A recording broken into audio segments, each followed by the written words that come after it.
at this time. वो मेरे लिए possible नहीं था कि मैं यहाँ ला पाऊँ. But Reema ma'am will present you how do we teach students with the help of our CRPs and activity kits and the maths.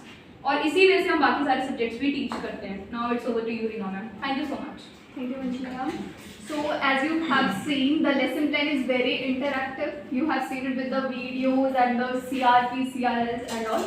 So हम इन रिसोर्सेज का कैसे यूज़ करते हैं पढ़ाने के लिए. फॉर एग्जांपल हमें कोई टॉपिक पढ़ाना है बच्चों को. हम मान लो मैथ्स का कोई टॉपिक पढ़ा रहे हैं उनको, लाइक फ्रैक्शन हम उनको पढ़ा रहे हैं, तो हम उनको एक्टिविटी के थ्रू पढ़ाते हैं. Like I have this page, so one page है, तो मीन्स ये this is whole.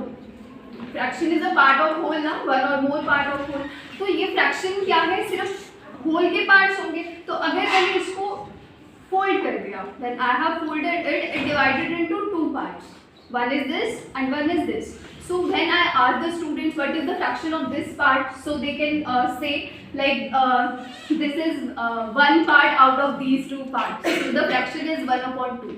So students can learn more with that. और जैसा कि मैम ने भी कहा कि सारे स्टूडेंट्स जो है वो सिर्फ देख कर नहीं समझ सकते, सुनकर नहीं समझ सकते, बोल कर नहीं समझ, मतलब लिखा हुआ वो देख कर नहीं समझ सकते. तो इसीलिए हमारा जो करिकुलम है इसमें हमने क्या क्या दे रखा है कि अगर किसी बच्चे को हम बोल रहे हैं, एक्सप्लेन कर रहे हैं, वैसे समझ नहीं आ रहा है, तो बच्चा टीवी से देखकर, वीडियो अगर चल रहा है तो वो देखकर उस प्रोसेस को समझेगा कि कैसे ये प्रोसेस हुआ है. और अगर किसी बच्चे को फिर वहाँ पर भी समझ नहीं आ रहा है, फिर हम ब्लैक बोर्ड का भी यूज़ करते हैं ताकि ब्लैक बोर्ड से भी हम उनको एक्सप्लेन कर पाए. फिर हम वर्कशीट भी बता रहे हैं, हम किसी को सुन के समझ आ जाता है. तो यही हमारा कॉन्सेप्ट है. और हम इन CRPs का यूज़ करते हैं. हमारे पास ऐसे बहुत सारे चार्ट्स हैं कि अगर किसी बच्चे को वीडियो से समझ नहीं आया है तो हम उन्हें CRPs दिखाते हैं जिन पे एक्सप्लेन किया हुआ है, हर एक चीज़ बहुत अच्छे से एक्सप्लेन कर रखी है. इसी तरह से हमारे पास बहुत सारे सब्जेक्ट्स के चार्ट्स हैं. फिर एक्टिविटी के लिए हमारे पास अगर हम फ्रैक्शन पढ़ा रहे हैं तो इस तरीके की फ्रैक्शन किट्स है, बहुत सारी फ्रैक्शन किट्स है, हर एक बच्चे को ग्रुप्स में मिल जाती है. और यहाँ पर बच्चे को आइडेंटिफाई करना है that what is the whole part, what is 1/2 वाला पार्ट कौन सा है, 1/4 वाला पार्ट कौन सा है. तो वो इजीली आइडेंटिफाई इसको कर पाते हैं. और हम बच्चों को क्लास में इस तरीके से बिठाते हैं, बच्चों को पेयर्स में बिठाया जाता है ताकि एक बच्चा इस तरीके का हो जिसको एक्स्ट्रा सपोर्ट की ज़रूरत है पढ़ाई में, एंड एक मोर एडवांस्ड चाइल्ड हम साथ में उसके बिठाते हैं, स्टूडेंट को साथ में बिठाते हैं. तो वो साथ में मिलकर काम करते हैं. जैसे कि आपने अभी CRP भी देखा होगा, उसमें एक क्वेश्चन था थिंक पेयर एंड शेयर जो भी था. तो पेयर में उनको थिंक करना है, साथ बैठ के उनको थिंक करना है, सोचना है, सॉल्व करना है क्वेश्चन.